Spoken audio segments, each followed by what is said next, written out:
എപ്പോഴെങ്കിലും നിങ്ങൾ സംസാരിക്കുമ്പോഴോ അല്ലെങ്കിൽ ഭക്ഷണം കഴിക്കുമ്പോഴോ ചെവിയുടെ മുമ്പിലായിട്ടോ പുറകിലായിട്ടോ അല്ലെങ്കിൽ സൈഡിലായിട്ടോ വേദനയോ സൗണ്ടോ അനുഭവിച്ചിട്ടുണ്ടോ? എങ്കിൽ അത് ടെമ്പറോ മാൻഡിബുലർ ജോയിൻ്റ് അഥവാ TMJ എന്ന് പറയുന്ന ഈ ഒരു ജോയിൻറ്റിൻ്റെ പ്രശ്നമായിരിക്കും. നമ്മുടെ തലയോട്ടിയും ഈ താടിയലുമായിട്ട് ജോയിൻ ചെയ്യുന്ന അല്ലെങ്കിൽ യോജിപ്പിക്കുന്ന ഈ ഒരു ജോയിൻറ്റിനെയാണ് നമ്മൾ TMJ എന്ന് പറയാറ്. പല കാരണങ്ങളാൽ ഈ ഒരു ജോയിൻറ്റിന് ചെറിയ രീതിയിലുള്ള ക്ഷതം അല്ലെങ്കിൽ പ്രഷർ വേരിയേഷൻസ് വരാറുണ്ട്.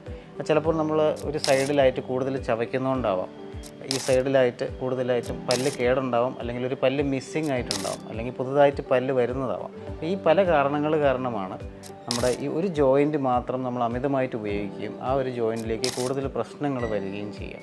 ഈ ഒരു അവസ്ഥയിൽ നിങ്ങൾ സമീപിക്കേണ്ടത് ഒരു ഡെൻറ്റിസ്റ്റിനെയാണ്. ഒരു ഡെൻ്റൽ ഡോക്ടറിന് മാത്രമേ കൃത്യമായിട്ട് പല്ലിന് എന്താണ് അല്ലെങ്കിൽ വായുടെ ആ ഒരു ഭാഗത്തായിട്ട് എന്താണ് സംഭവിച്ചതെന്ന് ഐഡൻറ്റിഫൈ ചെയ്യാനും അതിനനുസരിച്ചിട്ടുള്ള ട്രീറ്റ്മെൻറ്റ് സജസ്റ്റ് ചെയ്യാനും കഴിയുള്ളൂ.